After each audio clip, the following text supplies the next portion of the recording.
So when did you start the guinea fowl? So the guinea fowl production started in 2021. Okay. Yes. So I just started the guinea fowls alongside the turkeys, but I had to sustain. I said sustain. I also had in mind to do the local fowls because there was a vast market opportunity for the local fowls. So before you go into something, you do your research you properly. have to do your market research. That's the number one thing. Your market research after producing, where you are going to sell it. Exactly. The demand then even for before it. the production, you need to know whether there's a demand out there for it. Where am I going to sell? Is it within or outside? Okay.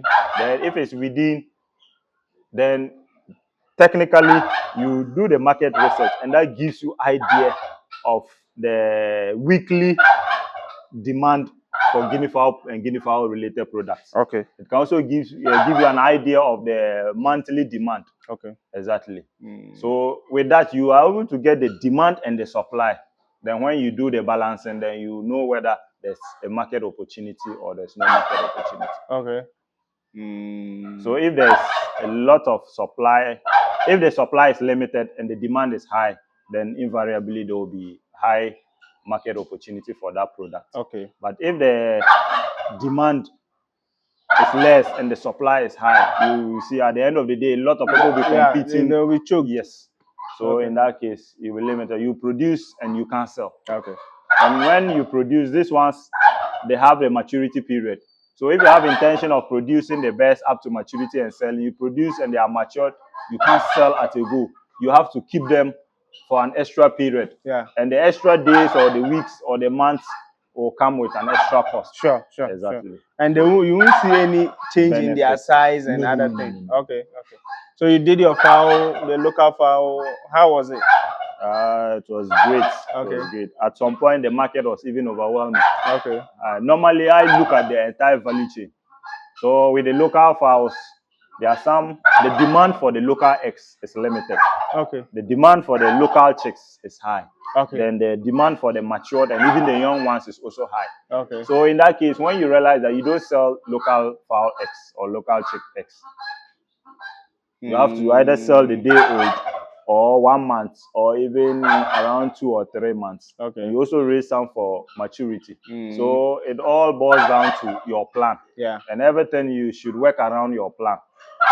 So if you have plan, there are some you sell day old. I have in mind to sell day old. I have in mind to sell 1 month. I have in mind to sell matured fowls. Yeah. So in that case, when you raise some, you know that okay, this number is going for the day old sales. This number I want to breed them and sell at 1 month. Okay. This number is going to be sold when the birds are matured. Okay. Exactly. Do you know the number of birds you produce in a month? Like you hatch? So it depends. Is it a day old? Is it the local chicks or the guinea fowls? Both. Or the turkeys? So you do everything? I do everything.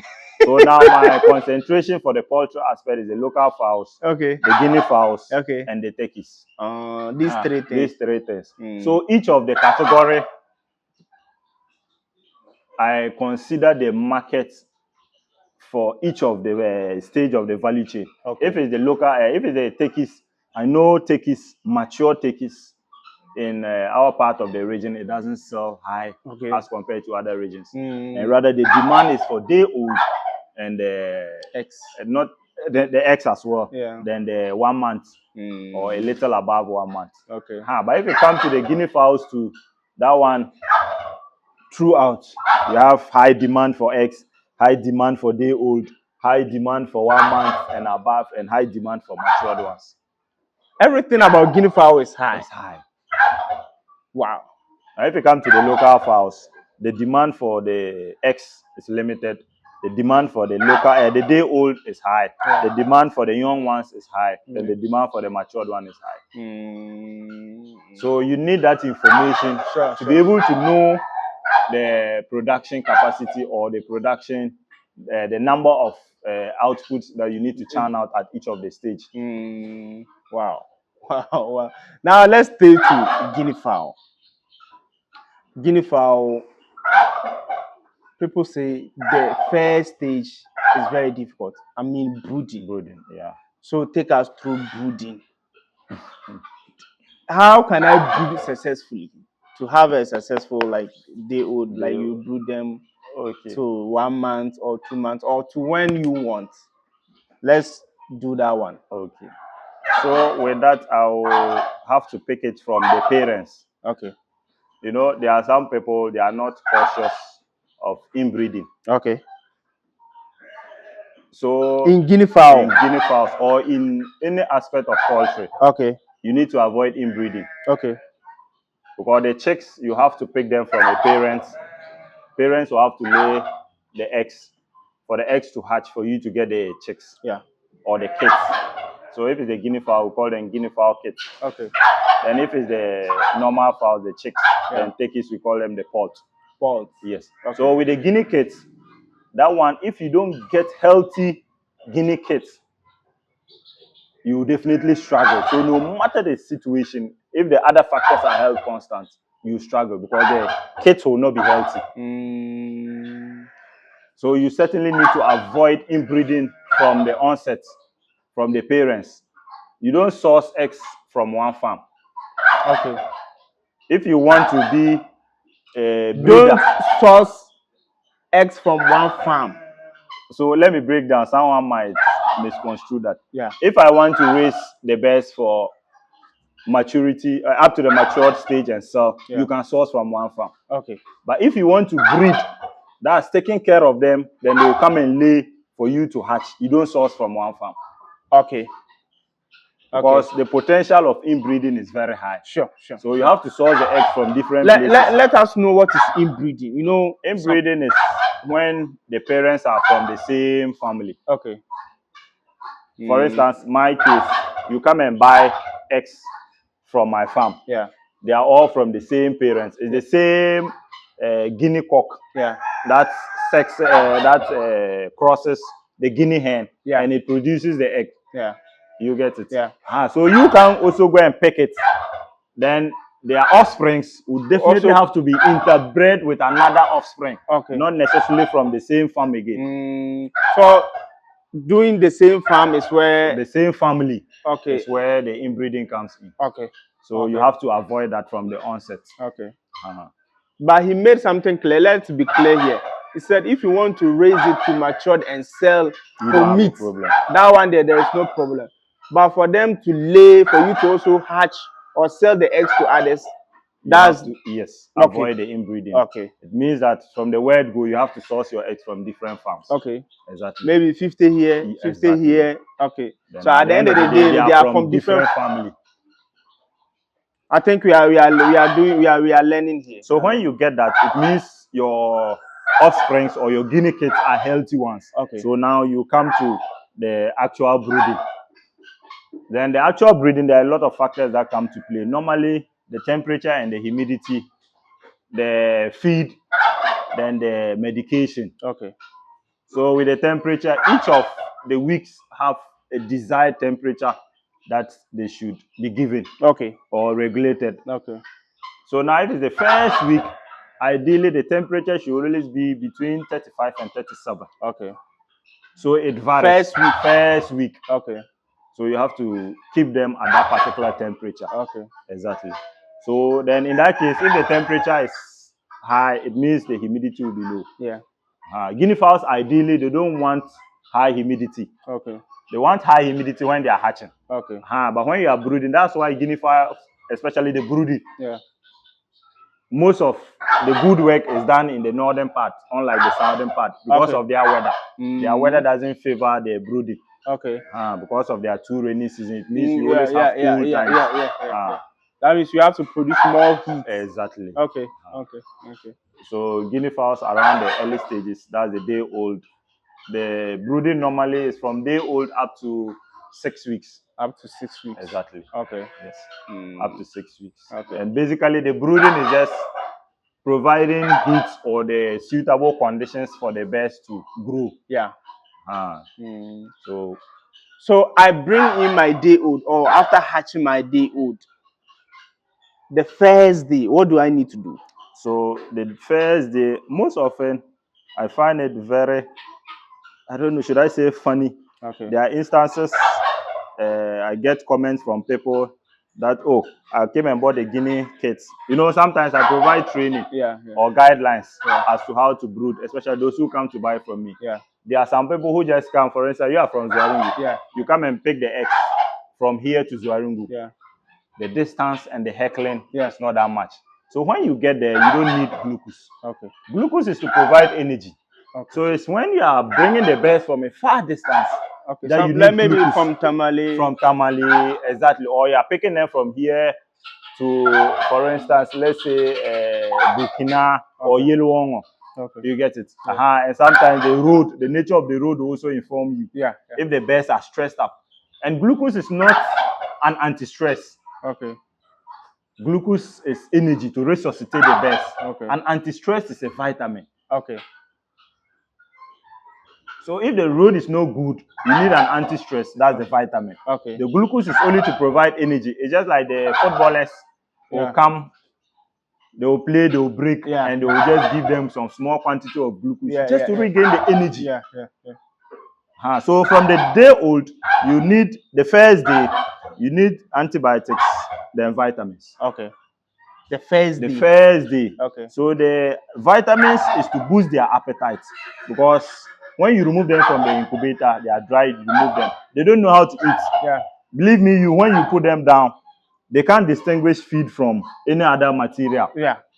You get it? Yeah. So to boost their appetite, you need the vitamins. And also the antibiotics. There are some antibiotics that will help you. There are some pure antibiotics, and there are some that are combined with vitamins. Okay. So if you are using the pure antibiotics, you need to add the vitamins component of it. Okay. But if you are using the pure, if you are not using the pure, you are going with the combined one, the antibiotics stroke vitamins, then you don't need to add the pure vitamins again. Okay. So when they hatch, you know, even with human beings, when they give birth to us, there's a cord that connects the baby with the mother, the umbilical cord. So in the same vein, the kit is connected to the shell. Okay. So when it hatches, then that breakage comes in. So there's a cord inside. The cord is not completely cured. Okay. So you need the antibiotics to cure that cord. So that's why the early days you are supposed to give them antibiotics. And the antibiotics is to cure that cord. Apart from the fact that antibiotics prevents infection, a bacterial infection, it also cures the cord. Okay. Exactly. This is the first time I'm hearing this. So today, I told you earlier on that he has the knowledge. Let's continue with that. Then apart from that, you also need liquid paraffin. Liquid paraffin? Yes, that can be gotten from the drugstore. Okay. The liquid paraffin is to boost or to prevent indigestion. Okay. Because at the early stage, the system is not able to digest the feed properly. Okay. So you need a liquid paraffin to be able to properly digest the feed. Is it expensive? It's not expensive. Okay. That one, most of the veterinary shops don't sell. Okay. It's the normal drugstore, the pharmacy. Liquid paraffin. Liquid paraffin. Okay. I will let you show me, because I have my best at home. So with that, the first 3 days, you should introduce liquid paraffin to your water. Okay. That's after you have mixed the antibiotics with vitamins, then you add a liquid paraffin. Okay. But let me just be quick to point out the liquid paraffin, because it's lighter than water. Yeah. You don't add it just like when you are mixing the vitamins or the antibiotics. You put it in the drinker, then you add the water, then you turn. Yeah. But with the liquid paraffin, because it's lighter than water, you always have to turn it before you now add the liquid paraffin to the water inside the water. Drop it in the water. Okay. Because if you add it and you add the water, because it's lighter than water, it will float. Okay. Then the birds will drink the water without the liquid paraffin. Oh, okay. So ideally, you are expected to mix. Then when you turn and you are taking it to the birds, you go and keep it just like the drinker. Then you now put it around. Yes. Okay. So that it will be at the surface for the birds to drink. Okay. But because it's lighter than the water, when you mix it and you turn it, it will float. Okay. Anything lighter than water will float. Okay. So it will float. So when you mix it, that you said it's called liquid paraffin. It prevents indigestion. Okay. Because at the early stage, the birds are unable to digest properly the feed that they take in. Okay. So you need a liquid paraffin to aid in the digestion aspect of the birds. Okay. So after that, what again? So after that, that's for the first 3 days. Okay. With the antibiotics. Okay. Then you can switch to the fungi. That's for cocci. Okay. Coccidiosis. Wait, like how many minutes? Like how many days? The cocci too, you can give for 2 or 3 days. Okay. So the prevention aspect is different from the treatment. Okay. So this one we are preventing. Yes, because the early days you are preventing, you are not treating. Yeah. So the prevention, you can also give it for 2 or 3 days. Okay. So 3 or 4 days of the antibiotics. Then if you are giving the antibiotics for 3 or 4 days, then you give the cocci for 3 days. Okay. Or you can give 3 days each. Then on the 7th day, you can vaccinate first Newcastle. Okay. That means the first week. The first week. Okay. After 7 days, when the bears are up to 7 days, you need to vaccinate. Okay. Some people they say, oh, wait after 2 weeks. No. Okay. Vaccination for. So you don't wait till 2 weeks before you vaccinate your. Because after the first week, the bears are susceptible to contract Newcastle disease. Okay. So after the first week, all things being equal, you are expected to vaccinate. Okay. Then sometimes because of the limited number, I come and buy my Guinea case about 50 or 100. Now previously, the vaccine came in we had the 500 dosage and the 1,000. But currently it's like the 500 has faded out of the system. Okay. So now it's the 1,000 dose. Okay. 1,000 dose means it's for 1,000 bears. Now I go to buy my bears. Only 50 or 100. Then I feel reluctant to go and buy the vaccine. And it's not something you can use and store. No, it's a one-time thing. Okay.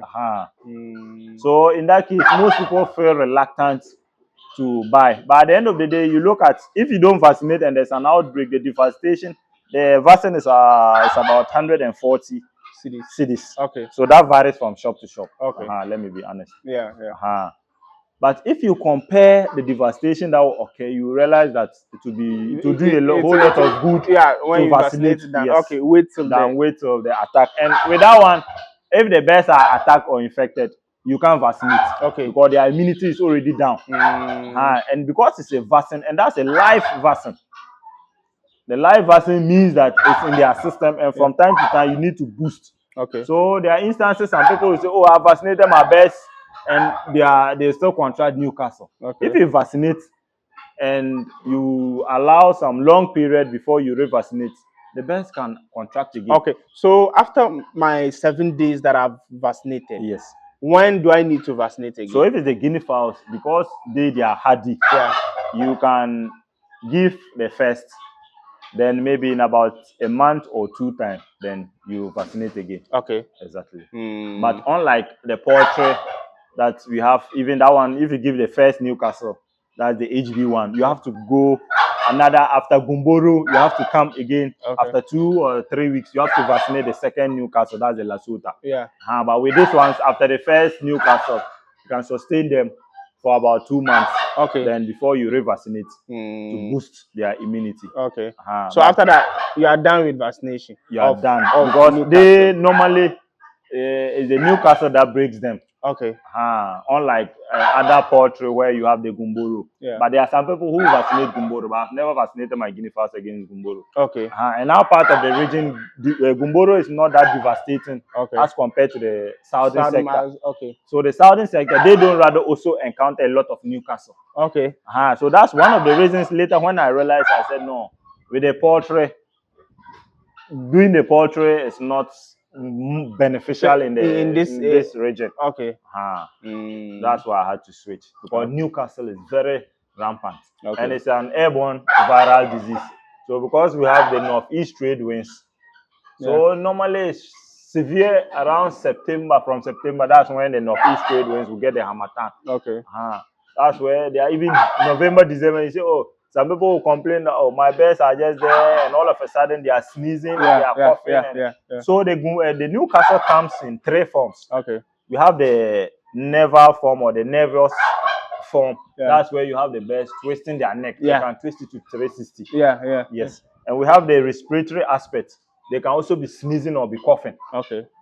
Then we have the the dropping aspect. That's where you have the greenish diarrhea. Very smell. It smells a lot.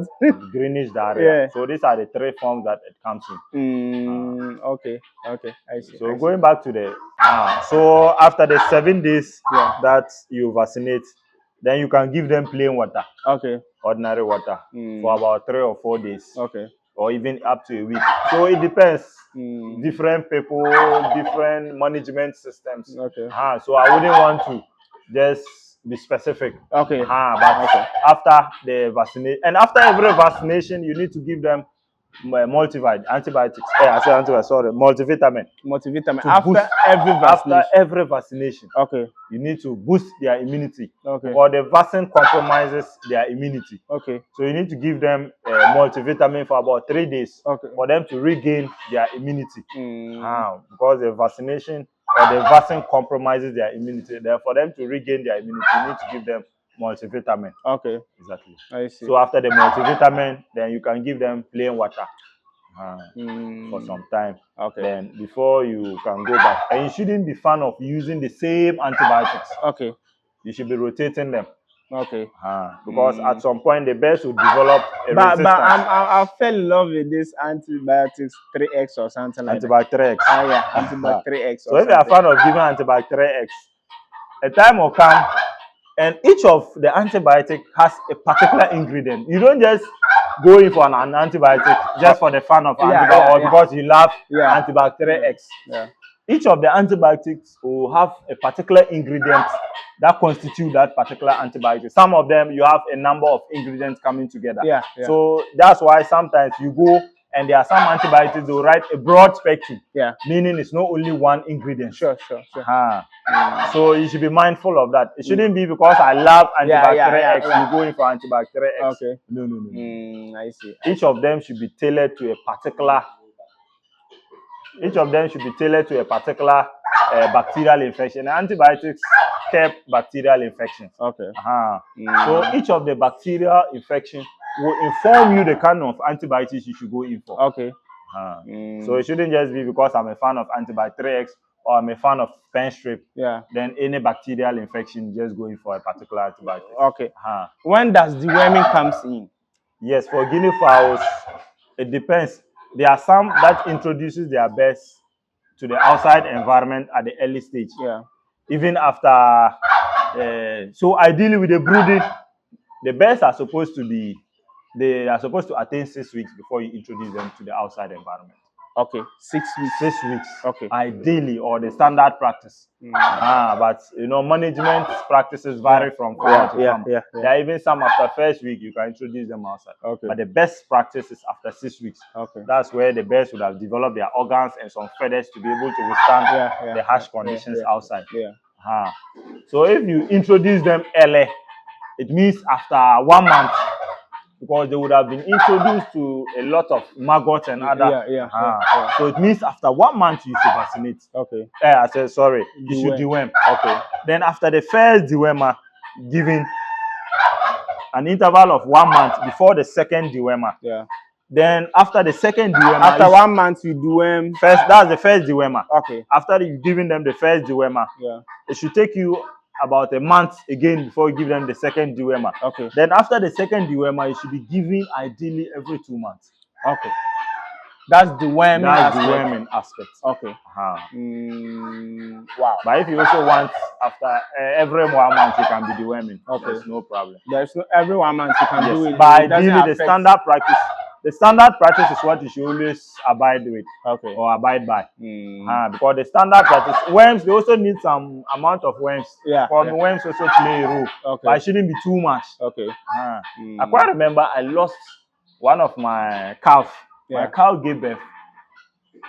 Then it took ill. In the first 1 month, I wasn't expecting it to contract worms. Okay. So the first one died through that. When it died, then I made them to check. Then they saw a lot of worms. Okay. By then it had attained about 2 or 3 months. Okay. So it passed on. I lost that cow. Then another cow gave birth. Then that one I was very observant. Then after that 1 month, I saw worms in the dropping. Okay. Then I had to deworm that cow. That calf. Okay. 1 month. 1 month. So surprisingly, 1 month you least expect it to contract worms. Yeah. That one is true. Yeah. So after that, when I was very observant because I saw that with the other one, the one that passed on, the worms had gone very long. Okay. So meaning it was the worm that killed it. Then when the other one too gave birth, then I kept an eye on it. After the first month, then I observed in one of the drop. Actually, I observed that it was active when it was giving birth to. Okay. Then after the 3 weeks and on the 1 month, then there were some few days I observed that no, it looked a bit dark. Okay. Then I observed the dropping. Then I saw some element of worms and quickly I dewormed it. Okay. Wow. Then up to now it's fine. There's another one that just gave birth about some 2 or 3 days ago. Okay. So I'm observing, I'm keeping an eye on. After the 1 month, I have to deworm it. Okay.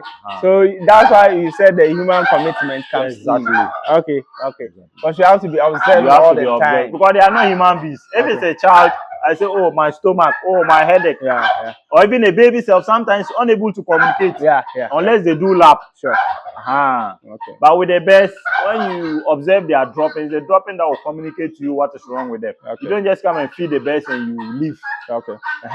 We are still on successful brooding. How does biosecurity help in? Biosecurity plays an integral role. Okay. When it comes to brooding, not only on brooding, but the other aspects or the other stages. Okay. Because you need to limit the number of people that comes into the farm. Okay. Apart from that, you the owner or the farm attendant, you should be very careful. In my case, if I go, you should have a designated clothes and footwear specific for your farm. Okay. When you are leaving the farm, then the footwear is kept at the farm. Okay. Then when you come back, there are some farm attendants, you come, then they are in a gown. You understand? Yeah. And you see, the best, they are also, interestingly enough, God is wonderful. Yeah. When a stranger comes in, they will know that you are a stranger. Sure. But when the owner comes in, they'll know that, yes, this is the owner. Okay. And the attire sometimes you wear communicates to them. Yeah. Okay. So that's why you should have a farm wear. Okay. Apart from you picking up, what do you call it? Organism from outside, but the attire also communicates to the birds. When they constantly see you in that attire, you know that, oh, this is my owner, or this is the man coming to he's coming to feed us. Yes, exactly. It's not coming to harm us. So biosecurity is very important. So that's the clothing aspect and the footwear. You also need to have a foot dip. The foot dip is where you demarcate an area, then you put water with a disinfectant. So anytime you are entering, so it's always constructed at the entrance of each of the gates. So before you enter, you dip your feet. And it's not just ordinary water. It's always water with disinfectant. So that when you dip, if there's any bacteria, then quickly it stays in the water. I see. So that's the aspect of biosecurity. And shouldn't allow, oh, I have a lot of birds. Oh, come and see, come and don't invite a lot of people to your farm. Because most of the disease to the poultry are airborne. So the person can pick without your knowledge. Maybe the person is also coming from his farm or something. Exactly. So that's why sometimes when people come and ask you, are you coming from a different farm? Yeah, you asked me today. Before we came in, he asked me, did I come so that I'll know how to treat you. Okay. Others will get angry with you that and normally I explain to them. And there are some visitors who come, or someone will just be passers by. They come, they want, because our place is not fenced. Just see Guinea fowls. They'll come and stand by and they want to pick you. Whenever I see, I chase them or I drive them away. You shouldn't invite people into your farm. Okay, I see. We are still learning. So after this biosecurity prevention, what are other things that we need to do to stop have a successful breeding? Maybe I didn't ask you one question. So we tackle the medication aspect. We tackle the vaccination aspect. Now the feed. We've tackled also the biosecurity aspect. So now the feeding. So at the early stage, guinea pigs need a protein content of between 24 to 26. Protein content. Of between 24 to 26. So when you are feeding them at the early stage, you should give them a feed with high protein of that percentage to be able to keep them going. And they need to develop their organs. And you can't just give them millet. The protein content of millet is not high. So the feed will vary. We have the magic feed that has come to play. So as the weeks also go by, you should also reduce the protein content. Or too much of everything is bad. So after some weeks, you can reduce. You see the birds growing fully all right, but a lot of it good for the system. So after normally the magic feed, our advice after the maximum, even if you look at the magic feed, the magic feed is a pre-starter. So the pre-starter is for the first week. That's for between day 1 and day 7. So after 7 days, you can switch to broiler starter mash. Broiler starter mash. Yes. But if you want, there are some that can feed the magic feed up to 1 month. Normally, I say the maximum you can go is 1 month. The maximum. But advisably, around 3 weeks, you should stop giving them magic feed and switch to the broiler starter. Sorry. Then with the switching, you don't just switch at once. I said 3 weeks. Now 3 weeks. After 3 weeks, I just go and buy magic broiler starter and come and take away the magic feed and start. No. It's supposed to be systematic, gradual. Maybe you give the magic feed in the morning. You are supposed to mix the magic feed. The already existing feed with the new feed. So the magic feed that they were already feeding on, you should give 70% of the old feed, then introduce 30% of the new feed and feed them. That's for the first day. Then the second day should be 50-50. 50% of the magic feed, 50% of the broiler starter. Then the third day, the broiler starter should also be 70%. Then the magic feed should be 30%. Then the fourth day, you switch totally to the broiler. There are some when you switch completely like that, because they are not used to that feed, don't eat for some time. For that, they are not used to that. They don't know feed. this. Yes. There are some like, for instance, my best, I have not introduced them to millet. When you take them and you feed them millet, don't eat.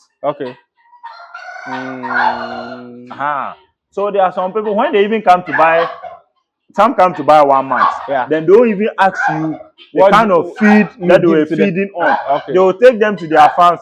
Oh, when I took them, I gave them this kind of feed and they are not eating. Apart from the fact that you have introduced them to a different environment, that can also prevent them from or limit their eating ability. But apart from that, the feed will also influence. Because after some time, they feel like they have been stressed up. You've introduced them to a different environment. You yourself, if you are from Bulgaria, they take you to outside. You go to the outside world, you'll be like a stranger. Exactly. They'll give you certain food that you are not used to. That one is true. And even the internal environment is different from where you are coming from. So it will take some time to adjust. So after I have adjusted, you find out that even when you take them, they are always crowded at some particular place. When you change their environment, they are crowded at some particular place. Where are we? Charlie, what is going on? So it will take some time before they will become calm. And now they will now have to start feeding.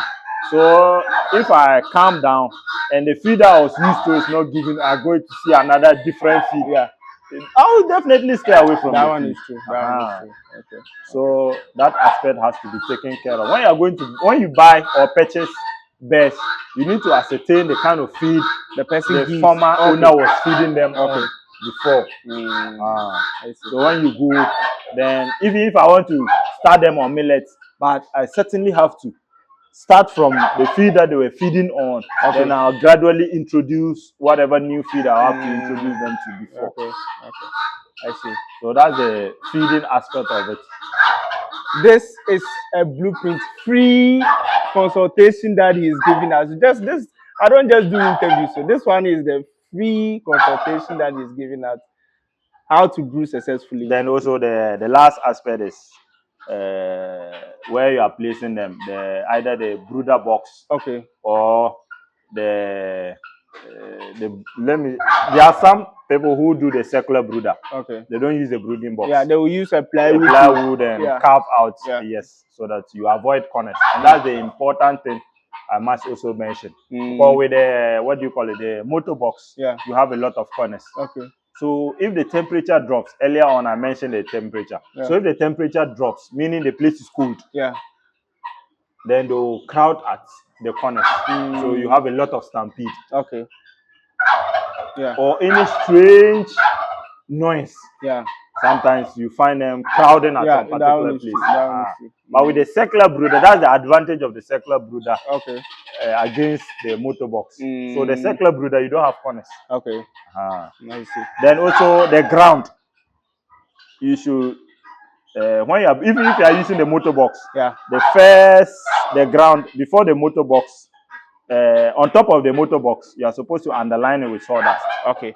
So after the sawdust, you have to put on top either normally I use the sack. Okay. I use the sack, and it shouldn't be the slippery ones. Okay. It shouldn't be the slippery ones. So after putting the sawdust in the motor box, then on top of the sawdust, for the first 3 days, you should introduce a cover. Okay. That they won't have direct contact with the sawdust, because initially I made mention of the fact that they are unable to distinguish feed from. Sure. So to avoid them from eating the sawdust, which can also affect their system. Okay. So you put the sawdust, then you underline it with either you can use the cocoa sack. Okay. Or you use the normal sack. Okay. But the normal sack, you have to be careful. The wheat brown sack is very slippery. Okay. So normally I use either the size 5. Okay. Or the, what do you call it? The soya bean sack. Okay. You can also go in for the wheat brown sack. That one too is also there. But you need to monitor to see whether there will be some slippery, because if the place is slippery or the sack is slippery, you have their legs opening up. Okay. Okay. The 3 days, then you can take out the sack. Okay. Then now introduce them to the sawdust. bedding, that's the sawdust. Okay. So the early stage, you need to place sawdust to cover and also to serve as an absorbent of their droppings. Okay. So that they won't be picking. So that they wouldn't be, even if they poo-poo, the sawdust will absorb. So the sawdust, you need to be careful. We have the sawdust and the wood shavings. The sawdust is the coarse one. They are bigger than they are bigger coarse than the wood shavings. What if the wood shaving, they'll eat the wood shavings. Okay. All right. Now we are going to talk about, have you benefited from farming? But that's another episode. Let's change our current.